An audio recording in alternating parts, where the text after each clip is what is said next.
আসসালামু আলাইকুম রহমতুল্লাহ বরকাতুহু। তে বন্ধুগণ, আশা করি আল্লাহ পাকের রহমতে সকলেই সহি সালামত আছেন। তে কবি গাজী আক্কাস আলী ইউটিউব চ্যানেল 017140885009 এর পক্ষ থেকে আপনাদের সকলের প্রতি রইল একান্ত আন্তরিক শুভেচ্ছা ভালোবাসা। তে বন্ধুগণ, এখন আপনাদের সামনে যে বয়ানটা রাখবার চেষ্টা করব, বয়ানটার নাম হলো যে কোনো আঘাত এবং আঘাতজনিত রোগের মহা চিকিৎসা। কি? যে কোনো প্রকার আঘাত এবং আঘাতজনিত রোগের মহা চিকিৎসা। মানুষের আঘাত লাগে, বুঝলেন না? এই আঘাতের যদি যথাসময়ে সঠিক চিকিৎসা না হয়, আঘাতটা যদি একটু বড় ধরনের হয়, তাহলে আঘাতের ওইখানে পরে আবার একটা বড় অন্য অন্য রোগের সৃষ্টি হয়। এইটি বোঝানো হইতেছে। যা হোক, আঘাতটা কি? আঘাত তো সবাই জানে, নানান প্রকার আঘাত আছে। শারীরিক আঘাত তো আছে, মনের মধ্যেও আঘাত আছে, বুঝলেন না? শারীরিক সাধারণত ছোটোবেলায় তারা আঘাত পায় বেশি, ছোটো ছোটো ছেলেমেয়েরা।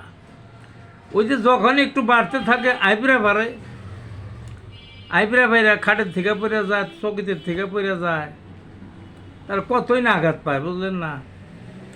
আবার যখনই একটু হাঁটা শিখে, এদিক ওইদিকে দৌড়াইতে চায়, করে, ওই জায়গায় বাড়ি লাগে, মাথার মধ্যে গুইতা লাগে, উপরে হয়ে পড়ে, রক্ত বেড়ে, ছেঁচা গুইতা আছেই। এগুলো হলো আঘাত।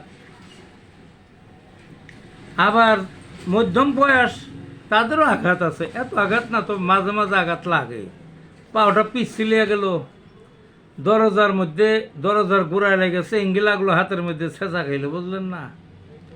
তারপরে ওই মচকে যায়, আছে না বিভিন্ন প্রকার, বিভিন্ন অ্যাক্সিডেন্ট করে, আঘাত পায়, এমনকি আঘাতে হাতটার ভাঙ্গাও যায়।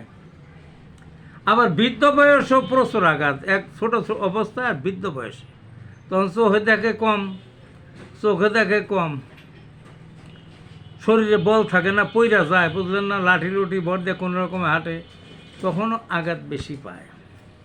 তা আঘাত যে বয়সেই পাক, আঘাত বিভিন্ন প্রকার আছে, ছোট আছে, বড় আছে। বড় আঘাত যদি হয়, অনেক সময় আঘাতজনিত কারণে ভিতরে রক্ত জমে থাকে, পুষ থাকে, নীলা পইরা থাকে, স্পট পইরা থাকে। হয়তো হোন্ডা অ্যাক্সিডেন্ট করছিল বা যে কোনো একটা অ্যাক্সিডেন্ট করছিল 20, 40, 50, 60, 70 বছর আগে। আমার বাস্যা পূর্ণিমা আইলে 20 করে। যথোপযুক্ত চিকিৎসা যদি সময় মতো না হয়ে থাকে, তখন আমি যে মহা চিকিৎসার কথা বলবো, ওই 70 বছর আগের আঘাতও সেরে যায়। মাথা, শরীরে কয়েকটা স্নায়ুর কেন্দ্র আছে। কি কি স্নায়ু প্রধান জায়গা? আসল মাথা, এই যে উপরের যে আমাদের মাথা, তারপরে এই যে হাত পায়ের যে 20টা আঙ্গুল আছে, আঙ্গুলের মাথা, তাইলে আসল মাথা উপরেরটা, আর 20টা আঙ্গুলের মাথায়, তাইলে 20টা মাথা, 21টা মাথা, মাজা, পিঠ, মানে মেরুদণ্ড, এগুলো হলো স্নায়ু প্রধান জায়গা। এই সমস্ত জায়গায় যদি আঘাত লাগে, তাইলে চিকিৎসা করতে হয়। পরিণামে খুব খারাপ হয় যদি উপযুক্ত চিকিৎসা না পায়। বিশেষ করে মাথায় যদি আঘাত লাগে, এর যথাযোগ্য চিকিৎসা না করলে ভবিষ্যতে স্ট্রোক করার সম্ভাবনা থাকে, বুঝলেন না? কাজেই আঘাতের চিকিৎসা করতেই হবে। করেন, বিভিন্ন শাস্ত্র অনুযায়ী বিভিন্ন চিকিৎসার শাখা আছে, কিন্তু আমি বলবো হোমিওপ্যাথিকের কথা। কিসের কথা বলবো? হোমিওপ্যাথির চিকিৎসা। হোমিওপ্যাথির একের পারফেক্ট চিকিৎসা। সাধারণত আঘাতে কী কী ওষুধ?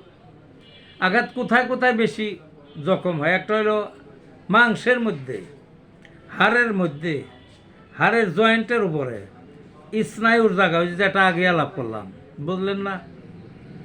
ইত্যাদি বিভিন্ন জায়গায় আঘাতটা লাগলো। ঔষধও ভিন্ন ভিন্ন আছে, কোন জায়গার আঘাতে কি, এই ওষুধও পার্থক্য আছে।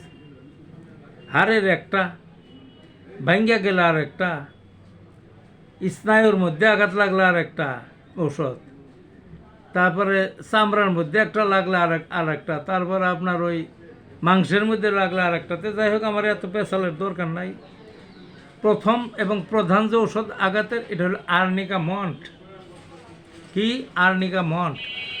30 পাওয়ারের থেকে শুরু করে এটা 1 লাখ পাওয়ার পর্যন্ত দেওয়া যায়। তারপর আছে রাস্টক্স, এই ওষুধটা ব্যবহার হয়। ক্যালকেরিয়া কার্ভ সচরাচর ব্যবহার হয়। তারপরে আপনার এই যে স্নায়ুর যে আঘাত না, স্নায়ুর যে কয়টা জায়গা, হাইপেরিকাম, এই ওষুধটা খুব ব্যবহার হয়। তারপরে হাড়ের জয়েন্ট বা হাড়ের মধ্যে রুটা খুব ব্যবহার হয়, বুঝলেন না? ভাঙ্গে গেলে সিমফাইটম নামে একটা ওষুধ, এইটা খুব ব্যবহার হয়। আর এমনি সাধারণত মাংসে টাংসে আঘাত লাগলে বা মাংস হাড় সহ আঘাত লাগলো, ওই যে বললাম না, এই যে আর্নিকা মন্ট এবং রাস্টক সাধারণত এই সমস্ত ক্ষেত্রে ব্যবহার হয়। আর আগেই বলছি, যথাযোগ্য চিকিৎসা না হলে পরিণাম খারাপ হয়। কি পরিণাম খারাপ হয়? খুব আঘাত লাগলো, ওই তেল মালিশ ইত্যাদি ইত্যাদি ধুলেন, কচুরিয়া ধরে রইল, এক সময় দেখবেন ওইখানে বাতের সৃষ্টি হবে। বাত, ওই জায়গাটা অবশ্যই যাবে, প্যারালাইজ হবে আঘাতের জায়গাটা, এবং আরও ক্ষতি হইতে পারে। আর বললামই তো, এই মাথায় যদি আঘাত লাগে, চিকিৎসা না করলে যথোপযোগ্য, তাহলে ব্রেনে স্ট্রোক করার আশু সম্ভাবনা থাকে। তো এই সব প্রতিকার যা লাভ করলাম এই হোমিওপ্যাথিতে আছে। আমার এখানে চিকিৎসা নেয়, অহরহ ভালো হয়ে যায়। নতুন আঘাতই হোক, পুরাতন আঘাতই হোক, যেমন তেমন আঘাত হোক, এবং আঘাত লাগিয়া বাত হয়ে গেছে বা প্যারালাইজ হয়ে গেছে, সেওগুলো ভালো হয়ে যায়, বুঝলেন না? তো ভালো থাকুন বন্ধুগণ।